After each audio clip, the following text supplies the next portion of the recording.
Big Shaq, known for his larger-than-life personality, walking into his favorite local café for his morning coffee. As always, he greets the staff warmly, cracking jokes that light up the room. The protagonist, Lisa, a pregnant waitress, smiles faintly as she serves him, but her exhaustion doesn't escape Shaq's sharp eyes. Lisa, a hard-working single mother-to-be, is trying to make ends meet while juggling long shifts and the stress of impending motherhood. Despite her radiant smile and her efforts to stay positive, it's clear she's struggling. At one point, her manager scolds her for being slow, not realizing she's dealing with morning sickness. While Shaq observes the interaction, he can't help but feel that something is wrong. As Lisa moves to take another table's order, she stumbles slightly, clutching her stomach. Shaq steps in, steadying her, and she quickly assures him, "I'm fine, just a little dizzy." The cafe's manager, impatient and visibly annoyed, calls Lisa over and whispers something harsh in her ear. Her expression drops, tears welling up in her eyes. Shaq overhears snippets of the conversation. "If you can't keep up, we'll have to let you go." Shaq feels a surge of anger but stays calm, deciding to watch for a moment longer before acting. The atmosphere in the cafe grows tense as Lisa struggles to hold back her emotions. Just as Lisa walks away, the manager signals for her to come to the back office. Her hands tremble as she sets down her tray, knowing this might be the end of her job. Shaq, watching closely, stands up, determined to intervene. Big Shaq walks to the manager's office, his towering frame making it impossible for anyone not to notice. The staff and customers exchange curious glances, sensing something big is about to happen. Shaq, who is usually jovial and full of humor, now wears a serious expression, his eyes focused. Inside the office, Lisa sits on the edge of her chair, her hands fidgeting in her lap. The manager, a middle-aged man with a perpetually stern look, is typing something on his computer.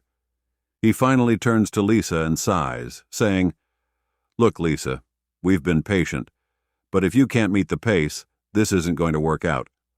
I understand your situation, but business is business." Lisa tries to respond, her voice trembling. "Please, sir, I really need this job. I'm doing my best, I swear. It's just, I haven't been feeling well lately, but I'll work harder, I promise." Before the manager can reply, the door swings open and Shaq steps in. The room suddenly feels smaller, and the manager looks startled. "Excuse me, this is a private conversation," he starts, but Shaq raises a hand, silencing him. "Private or not, I couldn't just sit out there and watch this happen," Shaq says firmly, his deep voice carrying authority. He turns to Lisa, his expression softening. "Lisa, you don't need to explain yourself anymore. You've been doing enough." Lisa's eyes widen, tears threatening to spill as she whispers, "Mr. Shaq, Shaq shifts his attention to the manager, his tone sharpening. "Now, let me get this straight. You're about to fire a hard-working pregnant woman because she's not moving fast enough?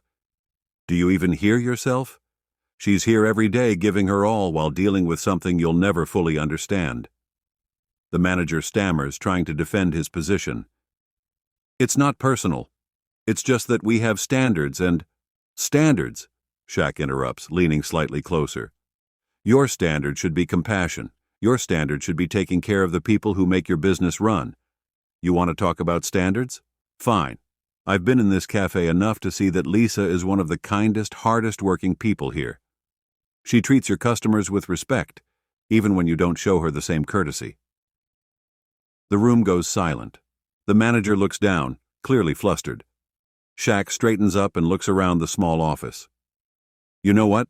I'll make this simple. Lisa, you don't need this stress. You need support." He pulls out his phone, types something quickly, and shows it to Lisa. Her hand flies to her mouth as she gasps. The screen displays a transaction confirmation, a deposit of $50,000 directly into her account. Lisa shakes her head in disbelief. "Mr. Shaq, I can't accept this. This is too much." Shaq smiles warmly. It's not too much. It's exactly what you deserve. Use this to take care of yourself and your baby. And if you want, take some time off. Find a job where they'll appreciate you. Or start something of your own. Tears stream down Lisa's face as she stands, her legs shaky. I don't even know how to thank you. You don't have to, Shaq replies gently. Just promise me you'll take care of yourself and never let anyone make you feel less than you are. The manager, now fully humbled, mumbles an apology. Shaq turns to him one last time. I hope this is a wake-up call for you. Treat your staff better, or one day, you won't have any left.